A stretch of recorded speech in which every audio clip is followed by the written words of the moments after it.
D&O, the crime umbrella, etc., kind of gets smaller by there.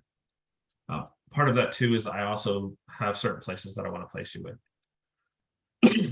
Just so you guys know, this is all that we do. So I don't write personal lines. I do not do, excuse me. I do not do businesses. I don't do restaurants. I don't do anything of that nature. All I write is associations. So condominiums, townhomes, commercial parks, HOAs, etc. That's all that I do.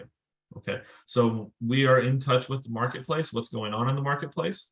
We are also very, we're able to keep it small and keep it personal. So you will only deal with the 3 people that I've talked to, unless you're dealing with claims. We will be the ones that will be handling your accounts. Okay, so it is very personal touch in that context. Okay, you know who your agent's going to be when it's with me. We do write all the lines of policies that you would need as an association. There isn't a line of coverage that you would need that we can't get access to. Now, that's to be say, I'm not going to say that I'm always going to be the cheapest. I'm not always going to say that I'm going to be the best. I will give you the advice on where to go with that, because it is my goal to make sure that you are covered correctly. My background actually is in education. I used to be a teacher, so I have kind of this inherent desire to make sure people are done, treated correctly and treated fairly. That's just my educational background that's causing me to be that way. Unlike other insurance agents, I am not worried about if I lose the sale with you guys, because to be totally honest, if I lose the sale, but I help you out, make you feel better about yourself, you're going to come back to me in the future. That's the business model that I work off of. That's the reason why Goodwin and I have partnered up, because they trust me to make sure that we're taking care of their clients. On the questionnaires, a lot of people ask, what is going on with the marketplace right now? Now, I'm going to touch briefly on this. I will go into more depth once we get into the different lines of coverage, because that was another major conversation. Right now, in 2021 and 2022, if you're in a condominium, and I look at condominiums and HOAs separately, condominiums could be a townhome, could be a commercial complex. It's anywhere in which we're insuring the residential buildings, the structures, not just the common area structures. So that's when I use the term condo, that is what I'm referring to. Okay, you may not have condo in your name, you may be a townhome association, but because you insure any part of the residential building, that's going to be how I'm going to refer to you. The freeze in 2021 knocked out one major carrier in AMCAP. They actually bankrupted them. They're based in Florida. Another lost its funding. Because of this, other carriers started to tighten up their guidelines, their underwriting requirements to write insurance. And so they now are starting to non-renew a lot of condominium coverages. This is going to be more towards condominiums with the large increases. And because of that, they're pushing them to surplus lines markets. So places that condos used to go as a last resort are now becoming the first resort. And unfortunately, most of the time it's because of the age of building, the lack of code updates, the types of construction, the location, the amount of insurable value that you have there. For example, Philadelphia, they won't write anybody post or pre-2000 or pre-2000. And if they are pre-2000, then they will only do 10 million per building or 25 million per location, an actual insurable value. Now, most places will fit that model, okay, if they're built after 2000. But you get the larger complexes, they're not going to fit that model. What also is happening is the people that were built pre-2000 or pre-1990, you guys are now having trouble. I mean, and that's a lot of condominiums in the state of Texas. Anybody built in the 80s, 70s, 60s, 50s, your buildings, and I'm talking about not renovated and gutted and completely new. I'm talking about the people that have maybe replaced a roof here and there and replaced some pipes and electrical. You are the ones that are now being pushed to these surplus lines market, even though you may not have many claims. Okay. Another thing that happened about 6 years ago, Fannie Mae and Freddie Mac did away with master policies. And because of that, the market has been shifting slowly over the last 5 years to where insurance carriers are now underwriting these associations in greater detail. And because of that, they are starting to learn what they like and what they don't like. And so they're changing their requirements accordingly. For example, aluminum wiring, nobody ever used to ask about it. Now we can talk about what kind of breaker boxes you have, not just the wiring, what you have. So everything is starting to get very detail oriented. Most of you, if you are on a board, have probably had to coordinate with your insurance carrier now to do an inspection after you bind the policy. That is a new thing that's come up in the last 2 years. Wind and hail deductibles have changed. So all of these things are changing and causing the guidelines of these insurance carriers to tighten up, forcing the premiums to go up, because these surplus lines markets who are used to getting 50 accounts across their desk a month are now getting 500 accounts across their desk a month from all different sorts of agents. So they can be a lot more choosy, and they can also know that you have no other option. So that's where things are going up. Now there is some respite to that. New companies are coming in, every 6 months or so, we always seem to hear about a new company that's starting to come in. They will start very narrow in what their focus is, and then they'll build their book and their portfolio, and then they'll start branching out a little bit. Most associations, if you've taken a large increase in the last year, you're not probably going to take another large increase in the future. Part of the large increases too is people were undervalued. And so if you're undervalued and you increase your value quite a bit, then your premium is going to go up quite a bit as well.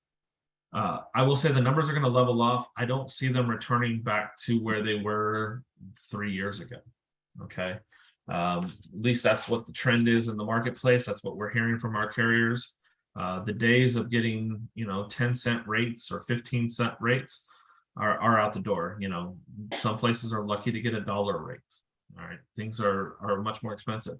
And we'll talk about townhomes where there's an opportunity for change in that here in the future, because that was a question that somebody actually asked. So what are the main coverages in which you need? Okay, first off, property.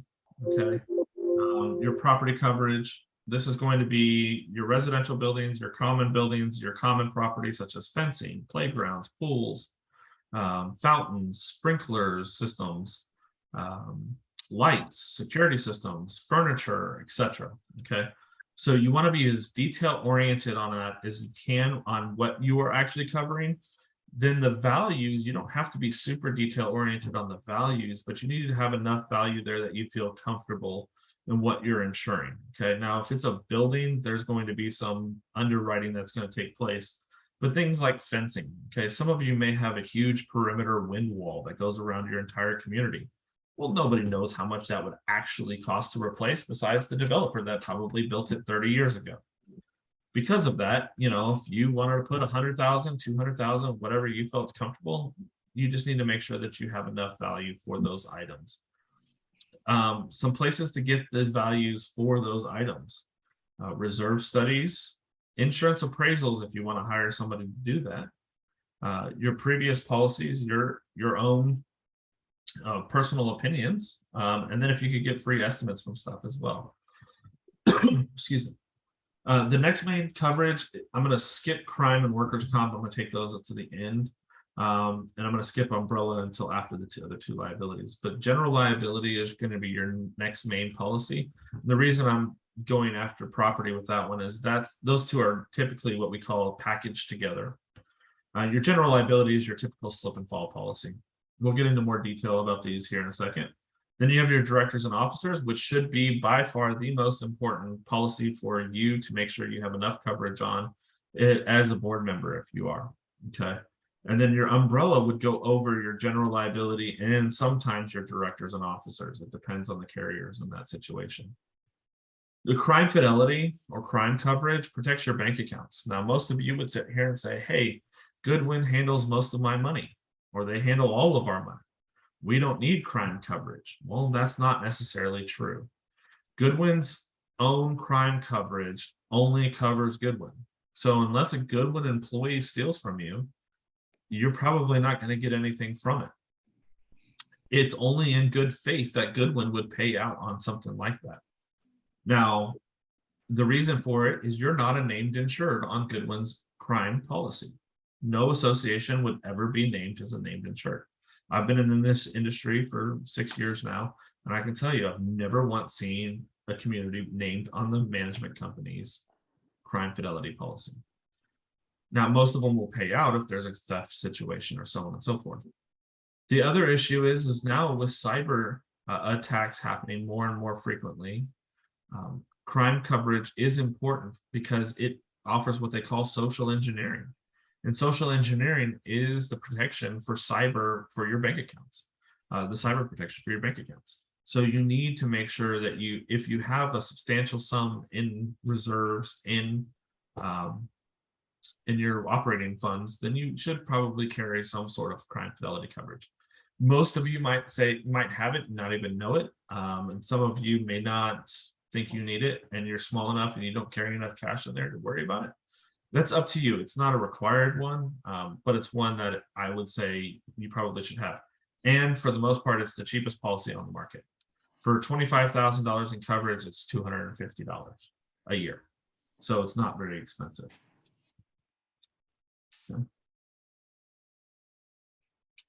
Okay. Somebody just asked what would cover volunteers, and that's actually the next thing.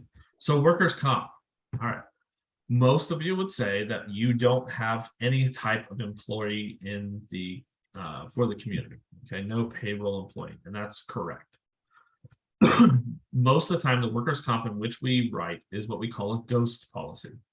This policy will protect the association against things that might happen with vendors that come onto the association's property to do work. Most of your vendors should be vetted and should provide a proof of insurance and also list you as an additional insured on their insurance when they're doing work within your community. We know that doesn't always occur, or they give you a document saying that occurred and it's a falsified document. Well, if a worker got hurt and their own company doesn't carry workers' comp, this could protect the association from any lawsuits regarding a work-related claim. Where does that come in with volunteers?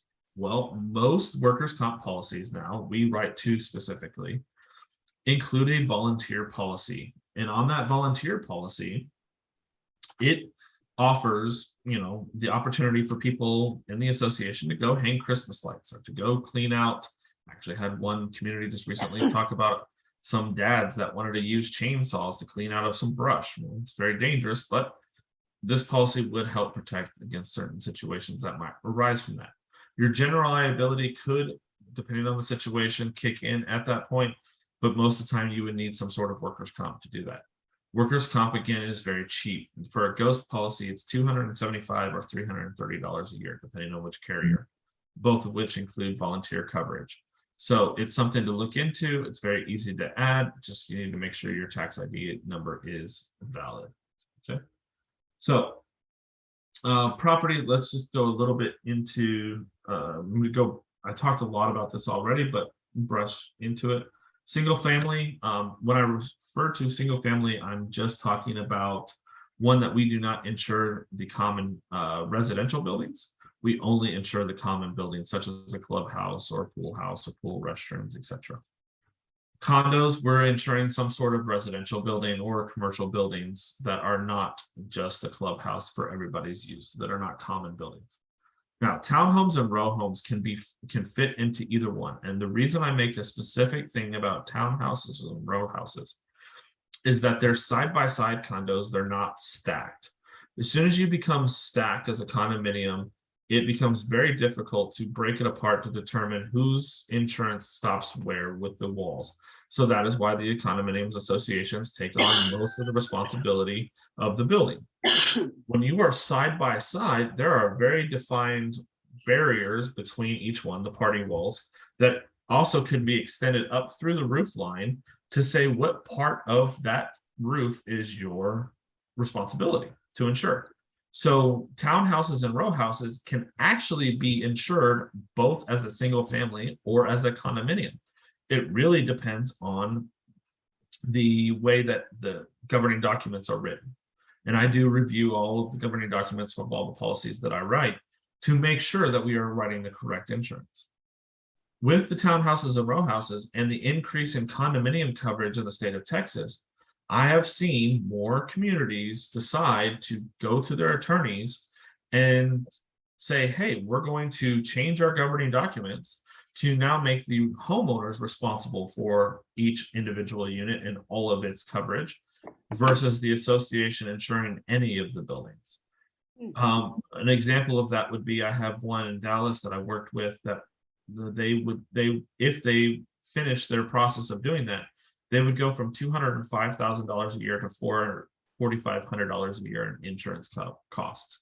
Now that cost is then transferred to each individual owner, but there are more options on the personal line side than there are on the commercial side for you to go out and find cheaper insurance. Okay, that is an option to take. Some people like it, some people do not. No, I do not handle auto insurance claims directly. So it depends. If I insure your community and a car hits something in your community and drives off, then we can file a claim and put it under the association's insurance. I do not do anything with the auto policies for Goodwin's cars or any other car policies out there. We don't go track down other insurance policies and stuff like that to do. Now, anything that we do for Goodwin and for you guys will be free. So you guys do not have any fees that occur or we have to charge for it. We just make sure that we are trying to help you guys out the best that we can. Okay.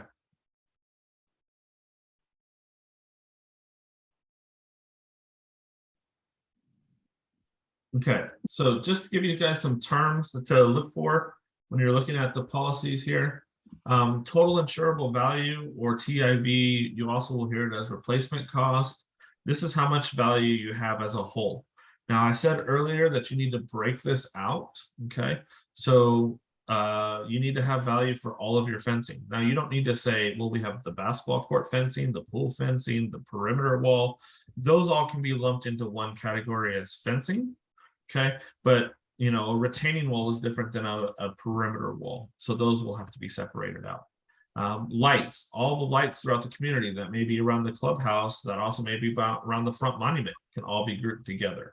Okay, but you need to break them out accordingly. You can't say, well, we have $1.2 million for an amenity center, talking about your clubhouse, your pool, your playground, and the fencing and everything there, because what that tells me is you have $1.2 million for the building, okay, not for the actual, you know, stuff inside the building. We have to break it out that way.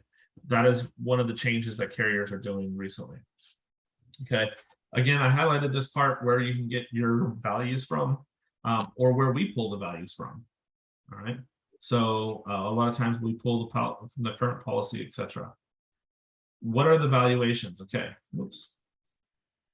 The number one valuation that you should look for is guaranteed replacement cost. If you can get that policy, there's one company in the state of Texas that offers it. It's Community Association Underwriters. If you can get it, it's the best policy on the market. First off, the rates are great, and it guarantees that it's going to be replaced. So if you have a building and you're worried about that, you don't know the value for it, they're guaranteeing that it's going to be replaced. Now, they'll come up with their own rateable limit. So they may say that building's worth $1 million, but if it costs $1.5 million to replace, they're going to pay that $1.5 million. There is no limit on it, okay? Then you have your insured to value or replacement cost. This is most people's policies. You have a value of $1 million. That's what you have for value. You can't go a penny more, but they're going to pay you up to $1 million for the items that you have. Then you have actual cash value. This is going to come into play more so with roofs, but I have seen it on common property. It just kind of depends on the situation. The one that I've seen with common property is has a dam and some docks and some other features that the carriers do not want to put replacement cost on. They're going to take the depreciation out of it. Okay. And then you have 80 to 90% co-insurance. Now, if you're a single family community with just common property like fencing, monuments, sprinklers, etc., 80 to 90% co-insurance is not a bad thing. If you're a condominium, 80 to 90% co-insurance could be an issue if you don't have your values up to date. Okay, so it is a way for them to save money, because essentially what they're doing is they're insuring you for 80% of the value in which they think it is. No, you do not have to come up with the other 20%. They're just saying that they're essentially taking a risk, saying that we're going to insure you for 80% because we don't think you're going to have a full catastrophic loss. They also talk about you're taking out the foundation is never going to be covered, so, and the underground piping. So those could make up that other 20%. Okay, so it is a valid policy. It's just a dangerous one if you don't, because there is a penalty if you're not valued correctly with co-insurance. Jerry, you have a question in there that Charles is asking. Is RC the same as GRC? It is not. So replacement cost would be the insured to value, okay, or 100% replacement cost. GRC is guaranteed replacement cost. So the difference again between the two is one is no limit, one has a limit, but it's the value stated, okay? So again, if you have $1 million, you get $1 million. With guaranteed, if you have $1 million and it's 1.5, you get 1.5. So they're not the same. You need to have the G in front of it before for it to be guaranteed. Okay, good question. Deductibles. If you see the term AOP, this means all other perils. So when we look at deductibles, we look at deductibles if they're specific to a singular event. So water, wind, hail, ice damming, hurricane, flood, those will all have specific deductibles. But your fires, lightning, vandalism, theft, etc., those are all going to fall under this AOP deductible. And it could be anywhere from 1,000, I've seen as high as 50,000. Okay. And we're going to get into the wind and hail stuff. So wind and hail deductibles used to be 5,000. Now they're, I've seen the highest I've seen so far is 7% per the value. Okay, this is a big thing going on right now that most people are just getting kind of aware of, or becoming aware of, is that with condominiums especially, but it does apply to single family, your wind and hail deductible is 1% of the building value, each building individually, or it could be 1% to 5% to 7% of your total insurable value. So if you have 1 million in coverage and you have a 1% thing, you have a $10,000 deductible. Okay, but if you have $10 million and you now have a $100,000 deductible. Okay, so it grows exponentially when you're at 1%. Well, then you get to 2%, 3%, 4%, 5%. Now, if it's per building, if you only have 2 buildings hit, they're going to take 1% of each building's value, and that's going to be your deductible. That still could be $25,000, $30,000 per building, just depending on the values of each building. So you just need to be careful. This is where you can get into, hey, I'm going to save $30,000 on this policy, but I'm taking 2.5 or 3% more in wind and hail risk with that policy. So you just got to be aware of your deductibles there. A wind and hail buy down or wind and hail buy back, both terms are valid. What that does is it essentially takes the percentage and it lowers it to a lower percentage or to a flat deductible of 10, 25, 50, 75, $100,000, depends on where you want to go to. These are very high rate policies. So the formula you can use on that is the difference times 12.5%. So if I'm going from 100,000 to 10,000, I would take the difference between the two, which would be 90,000, and I would multiply it by 12.5%. And there you're going to get your premium. Then you're going to have to add on some taxes and fees and stuff, but that's going to give you a close rate to what it's going to cost for a wind and hail buy down. If you have a wind and hail buy down, that is what we call per the TIV. So it's not per building, but per the total insurable value. That means if you have $10 million, but you have 10 individual buildings worth $1 million each, if only one building is hit, you're still paying the deductible on the full $10 million valuation, not the individual building of $1 million. So in that case, the wind and hail buy down is typically worth the extra cash, because you're going to be buying down much larger deductibles and give yourself the opportunity to actually file a wind and hail claim within the policy year. Hurricane deductible is also known as named wind and hail. Again, this is going to apply more towards coastal areas. Flood and earthquake. Flood is backed by FEMA, so it is very specific. It used to be that you had to be in a flood zone. They've changed their guidelines now. You do not have to be in a flood zone. I will tell you, it's not very cheap, and it's not always the best policy to take. I would look at your situation individually before I would suggest that. Earthquake, unless you're worried about sinkholes in the state of Texas, we don't have huge earthquakes that cause major damage, so it's not a very prevalent policy in the state of Texas. I'm going to go through this one fairly quickly. General liability, you should have 1 million in coverage, 2 million on aggregate. What that means is you'll have 1 million per each claim that you have, or 2 million for the policy year. So you can have two $1 million claims, 4 $500,000 claims, 8 $250,000 claims, or any combination thereof, etc. But you get up to 2 million per year. Your umbrella could extend that. So we'll talk about the umbrella at the end. Most people's questions are about liquor. If we have a clubhouse, can we have a party there? Sure. If they BYOB it, you guys can have alcohol there, just as long as the association does not distribute, sell, or manufacture alcohol. That's a whole different license that you need for TABC here in the state of Texas. Okay. Hired and non-owned auto. I get this question a lot. Most people see this on there and they have no clue what it's for. So this was more prevalent a few years ago when people were driving to the banks more often. I think COVID has shifted this a little bit.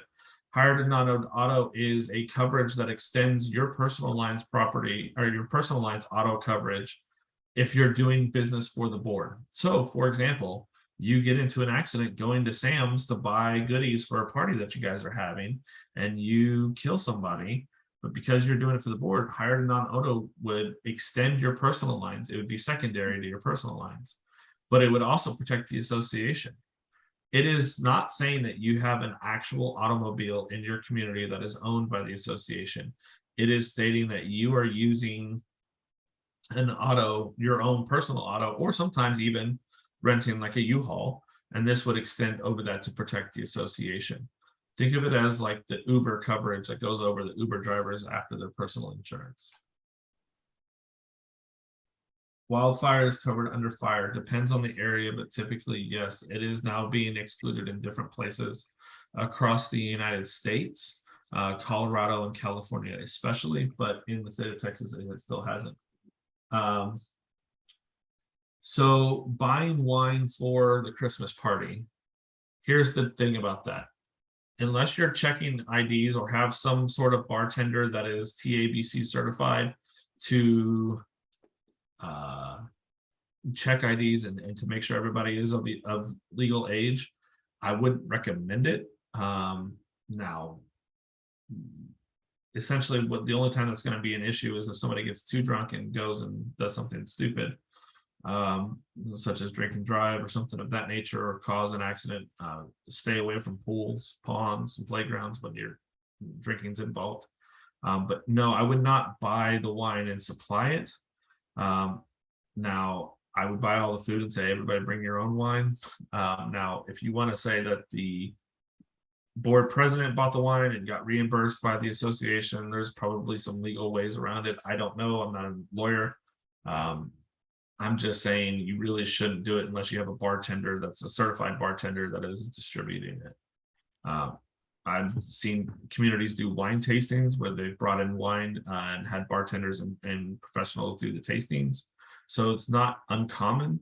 I just wouldn't recommend that you are the party distributing that alcohol.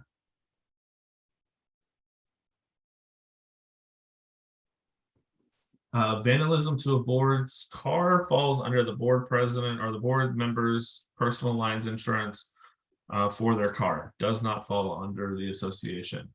Now, if it's association related, There could be some with the general liability possibly, or the directors and officers if there's a lawsuit involved. But damage to personal property is always going to be under the personal lines coverage. Is the association does not own your car, they cannot do anything about that car. Okay.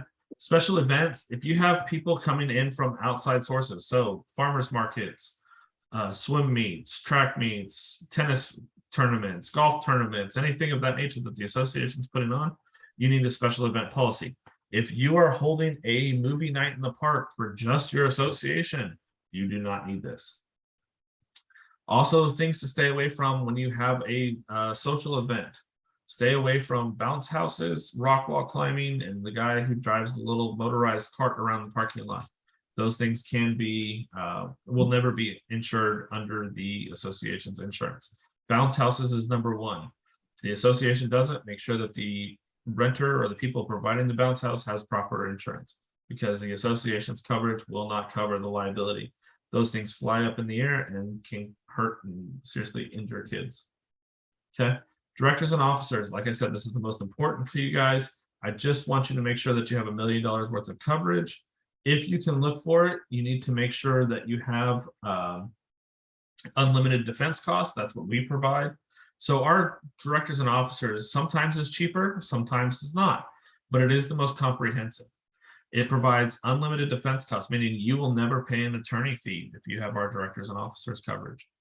You have $1 million worth of coverage. It has full prior acts, meaning it also goes all the way to the inception of the board. So if you're on the board this year and decide next year, hey, I'm going to be off the board, and somebody sues the board next year and essentially is suing you, with our policy, you would be covered. Under other policies, you may not be, and it may fall under your personal lines insurance. So it is important to make sure that you have the proper stuff there. Again, the ones to look for, the two best policies on the market right now, and one of them is my competitor, which is Cincinnati. The other one is a Continental Casualty, or CNA. Those two are the best on the market. I do Continental. That's the one I prefer. It has great cyber protection as well. Cincinnati is not bad. Okay. Again, I'm not going to go through everything. I'm not going to challenge your reading skills. One thing to make sure you look on, and State Farm is the worst about this, is non-monetary claims. They will actually have a sublimit for only $300,000 for non-monetary claims. The issue with that is most of these are non-monetary. So you want the non-monetary part to be $1 million in coverage, not the monetary part. So just make sure you pay attention to that when you look on the directors and officers for State Farm. Crime fidelity, again, I talked quickly on this. Employee theft, forgery, altercation. I'll give you an example of something that has happened to an association. The board president's email was spoofed, and they sent in bogus checks or invoice requests, and the invoice requests were paid out. Okay, thinking that they were paying it for the board president, and the management company at that time, you know, had no way of knowing that it wasn't actually the board president doing it, and because of that, right, those checks were paid out, and that association was out to the tune of about $80,000. Okay, so crime fidelity is a coverage that would have covered that, because it has, so ours would especially, has social engineering, but that is something to be leery of. Okay. There's another question in the chat regarding swim teams. Yes. So the special event policy would not cover the swim team itself. The swim team would need its own insurance. But if they wanted to host a swim meet at the association, a special events policy would cover the event itself. Okay. So that is where the difference would lie. Annual premium for $25,000 in crime coverage is about $256, at least with us. Okay. Umbrella. Okay, so one of the things that Casey has presented to you guys is the umbrella coverage. In this market, the umbrella market has changed greatly recently. The two main umbrella carriers in the country, not just the state, decided to shut down their programs. This was Columbia Casualty and Great American through Distinguished. Both of them decided, hey, we don't want to do this anymore as of 2022. So as of 2023, 2023, they will no longer have any umbrella policies in place. Because of that, that left people scrambling for umbrella coverages. First off, they were very cheap. $1 million with Columbia Casualty was somewhere around $275 to $400, depending on the number of units you had. 5 million was somewhere around $700 to $800. Okay, now 5 million umbrella is anywhere from $3,500 to $5,000. Columbia Casualty and Great American would go over most directors and officers and most general liabilities. Now you have to have an umbrella that will specifically go over the general liability through typically the same carrier, and they typically will not go over the directors and officers. There's very few occasions in which that occurs. Philadelphia is one of those occasions that can go over a different directors and officers. The reason is that an umbrella policy is what we call a follow policy. It follows along the guidelines of the general liability and the directors and officers. So the umbrella policy has to be compatible with those two previous policies. So that's why there's a big change. If you are a single family or even a condominium, you've probably seen your premium go up $4,000 or $5,000 depending on your level of umbrella, and you're now sitting here going, why? And that's because these two main carriers pulled out of the market. They just didn't want to do it anymore. There wasn't a ton of claims or any issues. They just wanted to shut down their programs. We do see this kind of new people coming out of the woodworks in this area to maybe get some better options in that. I would say give it a year's time and we'll probably have some new carriers to maybe bring those premiums back down a little bit and go over multiple carriers. So we're okay there. We did provide that information for you guys, or should provide that information for you guys to think about. So if you are coming up for renewal and you were paying $400 for umbrella last year, be looking out, you may be paying upwards of $1,000 to $5,000 depending on the level of coverage you have. Okay, now why do you need an umbrella, or when do you need an umbrella? If you have a pond, pool, or playground, it's probably smart to have some sort of umbrella, because that's where you're going to have your death, disability or disablement or dismemberment. Okay, these are the highest risk for the general liability. Okay, that would be the time that I would have an umbrella. Or if you're a condominium and you have multiple stories that you're responsible for, or walkways that can collapse, or elevators, etc. Those are other issues that could be on the general liability if you have somebody that gets injured falling off of those. If you don't have those, you probably are okay without that, without an umbrella. The other reason to have umbrella and to make sure it goes over the directors and officers is if you're a large community, or you have people in your community that you know is sue happy. Okay, again, you want protection for yourself. With our D&O, you know, you're going to be fairly well protected up to $1 million. I've yet to see a D&O claim case go up to $1 million, but that's one of those things that just in case. I've seen more general liability claims go over $1 million than a D&O. So that's the time in which you need to worry about if you need an umbrella or not. Okay. Define a large community. To me, I look at anyone over 100 units. So 100 places worth of assessments. You get that's a fairly large community. If you get up over, I mean, if you're over a couple hundred, you're definitely large. You know, I'm talking about the people, like there's communities out there. The smallest community I've ever written is only 2 units. That's a duplex that was written as a community. I don't know why. I've also seen some that are 4, 8, 6, 12, 30. Those are small enough. You probably know all of your neighbors and probably aren't going to have many issues. But once you get into the larger communities, 100, 150, 200, 300, 1,200, you know, those huge communities, you're starting to open yourself up in the liability. You know, they're going to bring guests, they're going to have more events, things of that nature that are going to cause a higher risk on the general liability.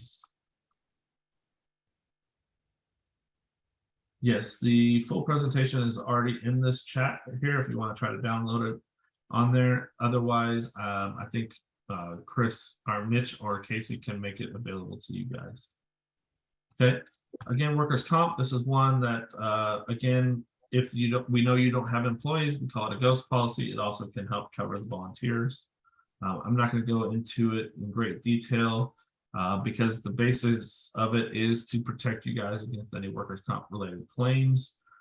We do sell, if you have like a specific volunteer, hey, we're all going to get together and go walk around the green belt and clean up the green belt situation or something like that. We do have a policy that is available for that. It's about $300 for 100 people. So it's, you know, typically for a year, so you can have multiple events in a year. But that's like if you have a specific bigger volunteering event, not just somebody going out to put Christmas lights up or to do some gardening around the monuments or things of that nature. Okay. This was another process that came up that people talked about claims. First and foremost, it's going to vary per agent depending on what they have. But the first thing you should do is mitigate any further damage and call the authorities if you have to call the authorities. For example, if somebody hits your gate, you should call the police and go ahead and file a police report, whether you know who did it or not. The insurance companies will want that. If you have a tornado come through, please do not get on the roof to try to put patches on the roof. I've done that myself with family. It's not the smartest thing. Fall off the roof, your insurance is going to have a bigger issue. But you can put things on the inside, like, you know, pots and pans and things of that nature to cause, you know, catch falling rain if necessary. So do what you can to mitigate damage.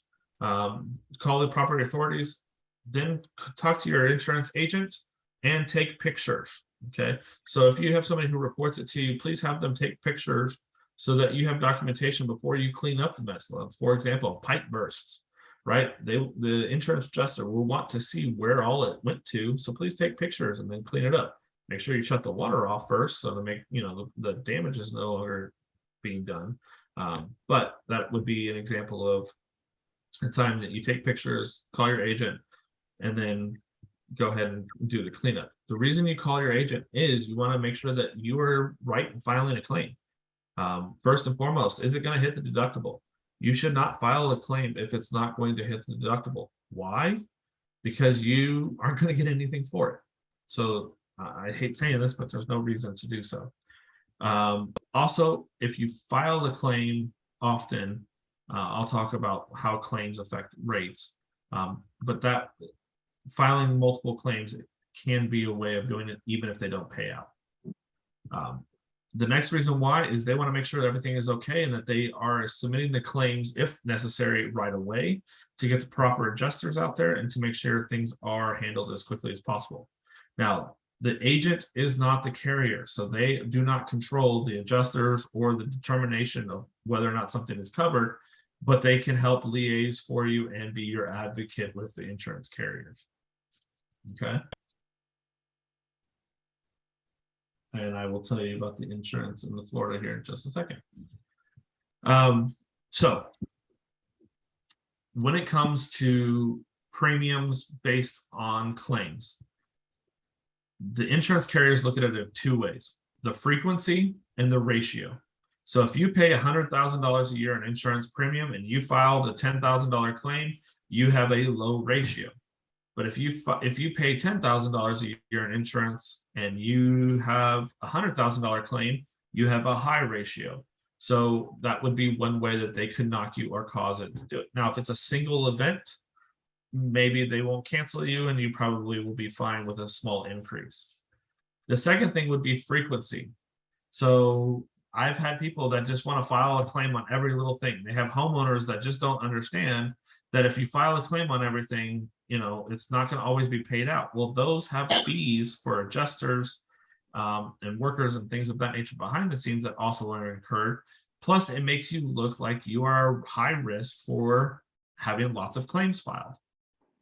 It's the same as if you get into a lot of car accidents and file a lot of car accident claims. They're going to put you they're going to mark you as a high risk, and you are not going to be somebody they want to insure, or they're going to make you pay to insure, you know, higher premiums because they're a higher risk. So that is an occasion in which you should do it. Now, in the state of Texas, there is the Texas Condominium Code, where if you have certain documentation in place, the homeowners can be responsible for the deductibles. Now, for single families, most of the deductibles aren't going to apply to the individual homeowners. They're going to apply to the association anyway, because it's common area property, or it's a lawsuit in which you don't have deductibles. Okay. A checklist. This is something that you can take off the presentation just to go ahead and review. It's kind of a short checklist to see if you have what you need on your policies. I know that was one of the big questions on the questionnaires when we were first doing the registration. Okay. Now, impact of Florida. So these insurance carriers that you use are all over the United States. Okay, they are not just localized to Texas. So the condominium collapsing in Florida, the hurricane that just went through Florida and the East Coast, the wildfires in California and Colorado, the tornadoes that have hit across the plains, all of these are causing these insurance companies to reevaluate their rates. The freeze in Texas just happened to be one of the larger ones at that time and caused a major issue. So all of these are taken into account. The hurricane, though, typically hurricanes will impact for a short bit, but not very big, and mostly only in coastal areas. So it's not going to be a huge increase across the country because of the hurricane overall. No, I do not pay Goodwin anything, or Goodwin does not pay me anything. This is just a working relationship. They give me access to information so that I can help provide as much help as possible. But there is no kickbacks, compensations, anything like that. That is unethical and illegal. We do not also have a master policy or program. So it is not like you are getting a discount by coming with us. I am just going to do my best to get you the best rate and the best premium and the best coverage that I can. I would rather be, bidding you guys out every year to try to get you better rates than to lock you into a single master program and say, hey, this is what you got. You either take it or leave it. Okay.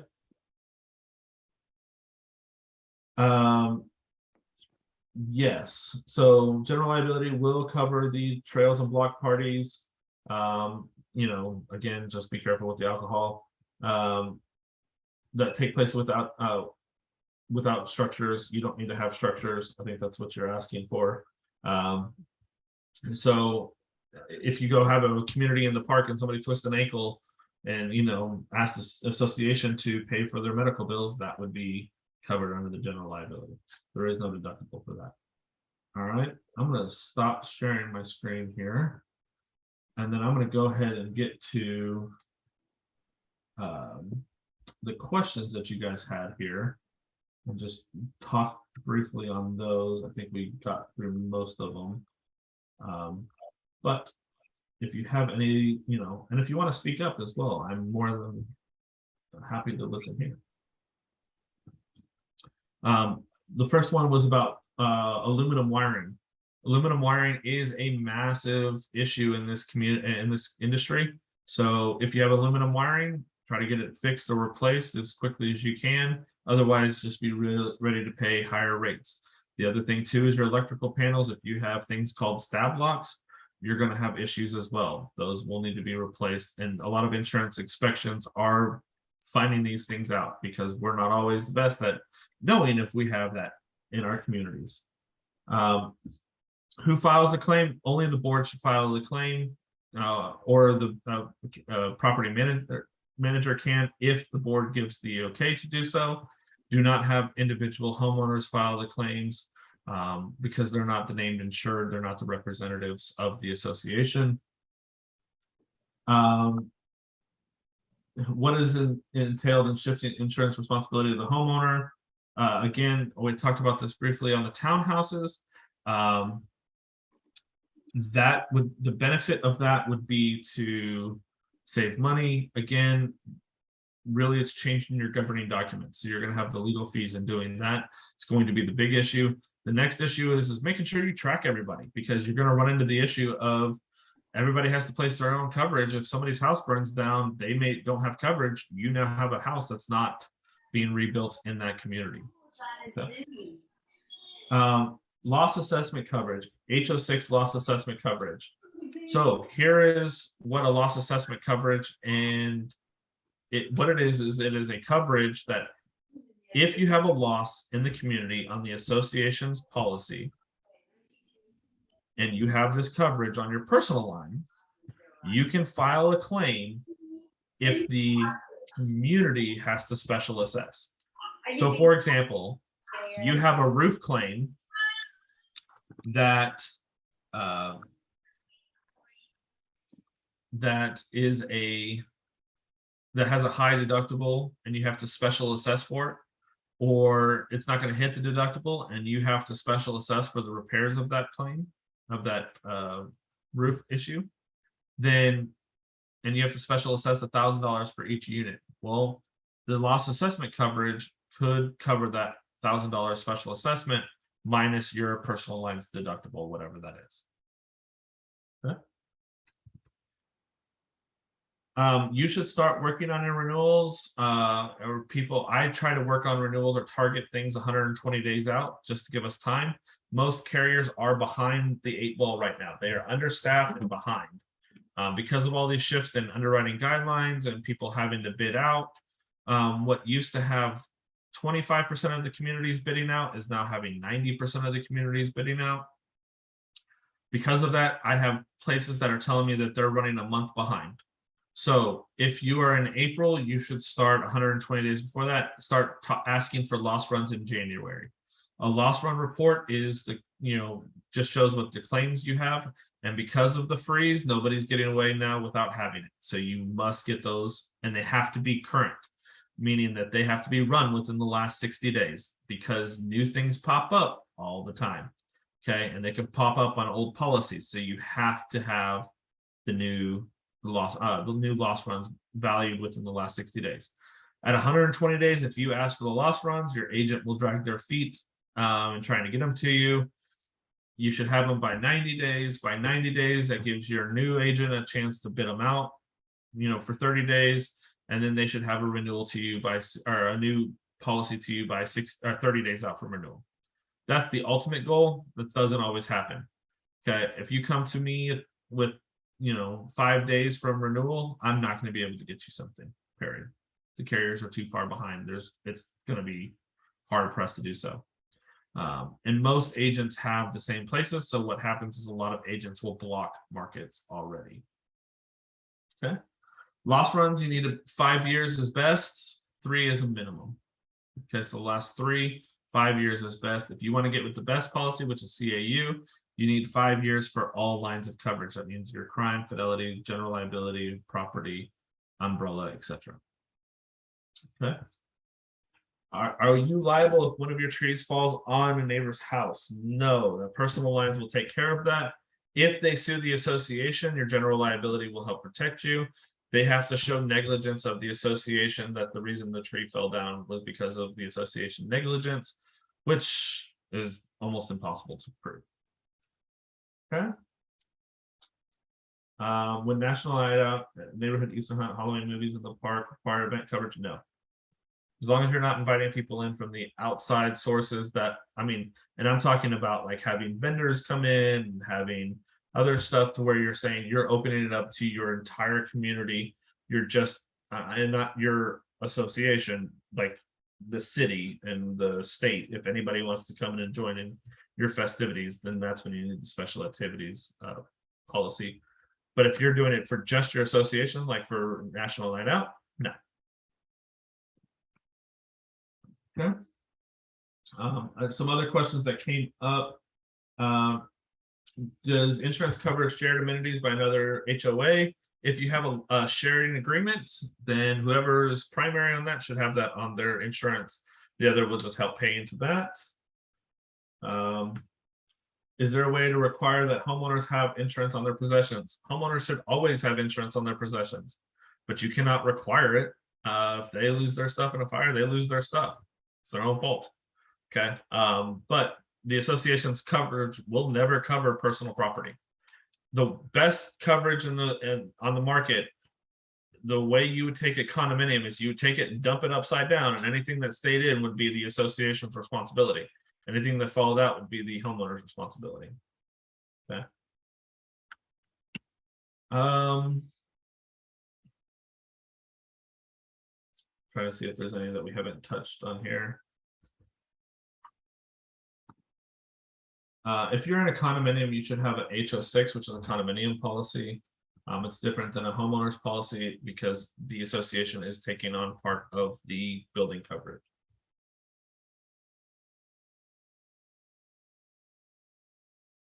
No, the GL, if you have a rental event, if you have somebody where you're buying tickets, no, you still don't have to have a special one.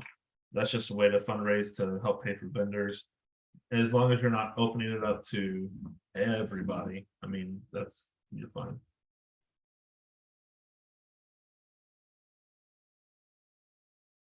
Our association always puts flyers in town square announcements for events in bold.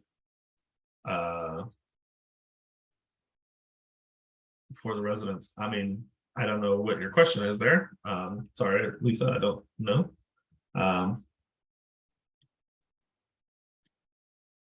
So if you have a fire in your unit and the damage hits the other units, it would first fall primary on the association if the association is responsible for unit coverage, up to the responsibility in which they are in place. So if their walls out, they would cover up to the walls. And then the association's insurance or your personal lines insurance would take the rest. Sometimes your liability for your personal lines would cover the damage done to the other units, but because it's a condominium, a lot of times the association's coverage would probably already cover most of that damage, unless there's some flaw in your policy or the association's policy. You know, most of the time it's going to cover it on the property, but it would follow your general liability if worst case scenario. Oh, well, that's great. It's great advice. Not on the management side, so I don't know all the things that you guys do on the management side, but it is great advice. Yeah. Any other questions?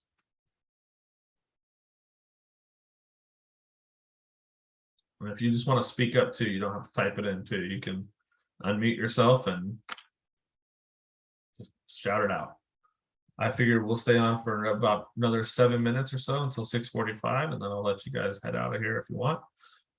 My information is on the presentation, so if you want to email me or give me a call, you're more than welcome to do that.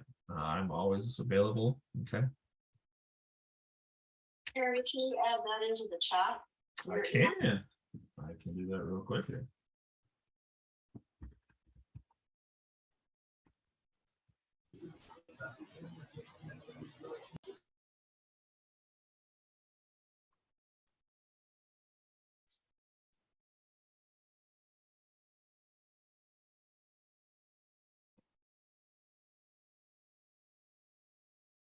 And I'm also going to put my cell number in here.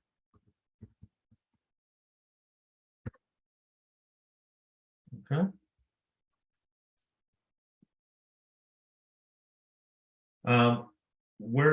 Charles, where is the village? Where are you located?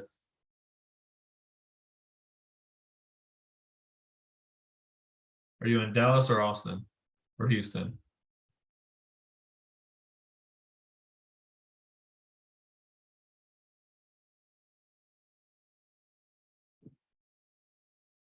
And guys, I do go. Oh, sorry, I missed one from Margaret. Sorry. On the insurance verification form, how do we indicate how much in the reserve we want to protect?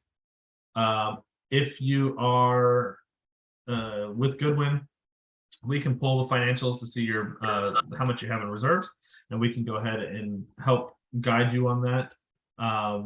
Really, what we use as a guideline is your reserve accounts plus 3 months worth of assessments. Okay. Oh, you're in Plano, Charles. That's awesome. I live in Plano. Yeah, you and I spoke on the phone here a while back. Oh, did we? Yeah, you and I visited. Awesome. And we're one that has a very unusual declaration where we have to insure everything outside and all of the as-built and improvements inside. So Yeah, it's an unusual declaration that was written by the Jeremy, builder. we can't hear the question. yeah. Charles and I were just talking about the, I don't, no, can nobody else hear Charles? We wasn't really a question. We were just talking about Plano. He was saying that his declaration actually is very different in that it's a little bit older in the way it specifies that the responsibility of the association is different. The question about the insurance verification for renewal, if you are with us, we do send out an insurance verification before the renewal time period, about 120 days out. And we do that so that we make sure that we have everything correct. Sometimes your association manager will send that to you. Sometimes they will just verify that for you as well. So it just kind of depends on if they're sending that to you. You should always be checking to make sure that your values are up to date. I know one community we just helped, they didn't realize that their new playground was not added onto it for a full year. So if somebody had gotten injured on the playground, they wouldn't have had general liability coverage for that full year. So just make sure if you add certain features that you make sure that they're added to your insurance policy. And if you don't know, ask your agent. And if you don't know who your agent is or your manager doesn't know, tell them to ask me. And I will help tell you whether or not you should add it or whether or not it's even on there. I can figure those things out. Okay. All right. So Jeremy, how do I get this whole presentation down so I can show it to the board? Charles, shoot me an email and I'll send it to you via email. All right. Okay. Thank you. If anybody else wants me to just email them the presentation, shoot me an email and just say, hey, I was on the board meeting, send me that board presentation. And I would, be happy to. All righty. Thank you much. Casey had put the present, It's on the chat. It's in the chat as well. Yeah. Yes. if you click on that, then you can download it. Yeah.